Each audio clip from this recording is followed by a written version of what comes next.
My name is Jade. I am 32 years old, the older twin by 6 minutes. I have spent my entire life learning how to be invisible next to my brother, Marcus. But nothing prepared me for what happened that night. It was his engagement party. Laughter filled the room, glasses clinking like celebration could drown the truth. Then my father stood, beaming with pride, holding an envelope. Inside was a deed. Not just any deed, my deed. The apartment I had saved, repaired, and rebuilt with every dollar I had.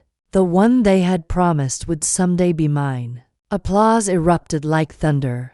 I stood frozen, a half-empty glass trembling in my hand. In that moment, I finally understood. In my family, love was conditional, and I had finally failed the test. Growing up with Marcus was like living beside the sun. He got the warmth. I got the shadow. When he brought home a B-, my parents threw a celebration dinner. When I made the honor roll, they said, "That is nice, Jade," and turned back to him. The message was clear before I could spell my own name. Marcus mattered. I was extra by 27. I had built a quiet, decent life, a small marketing job, a long commute, and a fragile hope that someday my parents would finally see me. That was when my mother smiled over dinner and said, "We have been thinking. You could live in Grandma's old apartment. We will only charge you 3/4 of the market rate." It sounded like help but felt like a test. Still, I said yes, because in my family, scraps of affection were treated like miracles. The first time I stepped inside, I almost cried. The floor sagged like a warning. The walls were stained yellow. The air smelled of rot. It was not a home. It was a grave someone forgot to bury. But I took it.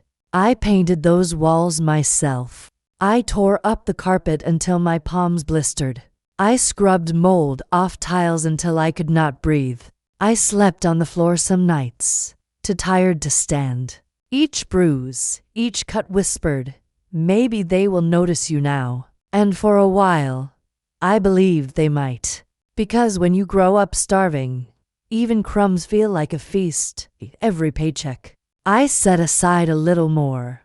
Paint, tools, new fixtures. I worked late, came home to peeling walls and humming pipes, and turned exhaustion into progress. One weekend, I replaced every outlet myself. The electrician who inspected them later said, "You just saved this place from burning down." I smiled, not out of pride, but relief. My parents visited sometimes, nodding as if inspecting a project, not a home. "It is going to be worth so much more when you are done," my mother said. That phrase stuck in my chest. But behind my smile, I started saving receipts. Every can of paint, every appliance, every contractor invoice with my name on it. Then came the day they sat on my couch, faces heavy with that particular sadness parents use when they want something. "Jade, the bank is threatening to foreclose. We owe 30,000. We cannot lose this place. Think of it as an investment. This apartment will be yours someday. Someday." That word had been dangled in front of me since childhood, always one more sacrifice away. But I believed them because they were my parents. I transferred the money that same week, every cent of my savings. My hands trembled as I clicked confirm. My father even said, "We are proud of you, Jade." 2 words I had waited 30 years to hear. 2 weeks later, Marcus called. "Sophia and I are getting engaged. You are coming to the party, right?" Of course I would. Despite everything, he was still my brother. The night of the party was warm and golden. Laughter spilled through Sophia's parents' house like champagne. For a moment, I let myself feel happy for him. Then my father cleared his throat. The room quieted. "Your mother and I want to give Marcus something special. A gift to start his new life. He pulled out an envelope. Marcus's grin told me he already knew. I felt my stomach twist before I even understood why. Marcus unfolded the papers, eyes shining. "The deed," he said, voice breaking. "You are giving us the apartment." My father nodded proudly. "It is time, son. You have earned it." Applause erupted. I stood frozen, half glass, half ghost. My apartment, the one I had bled for, paid for, built from rotten to light. The one I had saved with $30,000 I no longer had. My Aunt Patricia's voice cut through the noise. "Wait, is that not Jade's apartment?" Every head turned toward me. My father did not flinch. "Jade has been staying there for years. It is time she moves on. We have been generous enough." 30 years of training in silence pinned my voice down. I left before dessert. No goodbyes. No explanations, just headlights, tears, and the slow realization that the family I kept trying to belong to had just evicted me from my own life. That night, somewhere between the applause and the tears, something inside me snapped, quietly, cleanly, like a wire pulled too tight. When I unlocked the door, I did not see an apartment anymore. I saw evidence. 5 years of proof. Paint cans, invoices, receipts, sweat dried into the walls. They thought they could erase me, so I decided to show them what erasing looks like. I called my friend Diane. "Can I stay with you for a while?" "Of course." "What happened?" "Later," I said. "I just need space and a moving truck." By morning, I had a plan. Precise, ruthless, and beautiful.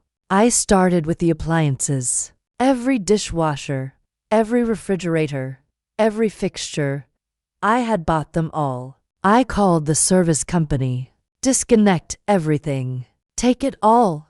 They arrived at 9, unplugged the stove, carried out the refrigerator, unscrewed every light fixture I had installed. The sound of drills was music. Next came the floors, the laminate I had paid for plank by plank. Underneath, the old stained carpet waited, exactly like their version of me. By sunset, the place looked the way it did when I moved in. Broken, hollow, unloved, perfect. I left only dust and memories, and a note. "I have moved out as requested. The apartment is yours now." The next morning, my phone exploded. Calls, texts, voicemails full of rage. "You destroyed the apartment. We will call the police." I answered once. "Go ahead. Tell them I took what I bought. And tell them about the 30,000 you stole." Silence. Then I hung up. But I was not finished. 3 years earlier, I had loaned them my silver Toyota Camry, still registered in my name, still insured by me. I called a tow company. An hour later, the car was mine again. My mother called one last time. "You cannot do this to us." "I already did," I said. "You taught me how." That night I sold the car. $11,000 in my account. Not payback, just balance. For the first time in my life, I did not feel guilty for taking what was mine. 3 weeks later my phone rang again. Not with anger, but with quiet. It was Sophia. We met at a coffee shop downtown. Her eyes were red, her smile small. "Your parents told me what happened. They said you ruined everything." I did not respond. She took a deep breath. Then I found out the truth. She knew about the money, the renovations, the eviction, all of it. "I cannot marry into that," she whispered. "Marcus called you jealous, but all I see is strength." I did not gloat. I just nodded. For the first time, someone saw me clearly. Not the forgotten twin, not the backup daughter, just Jade. A month later, the wedding was off. I was living in Diane's spare room by then. No rent, no guilt, no ghosts. I filled that space with the same hands that had once rebuilt a broken apartment. But this time I was building a life. Each morning felt lighter. Each silence felt earned. I bought flowers for the kitchen table, cooked breakfast just for myself, laughed at my own jokes. I stopped waiting for someone to notice I existed, because I did. Sometimes I miss the idea of family, but then I remember how it felt to beg for love that came with conditions. Now I do not beg. One choose. I choose peace. I choose boundaries. One choose me. I did not lose a family. I lost my jailers. And finally, I am free.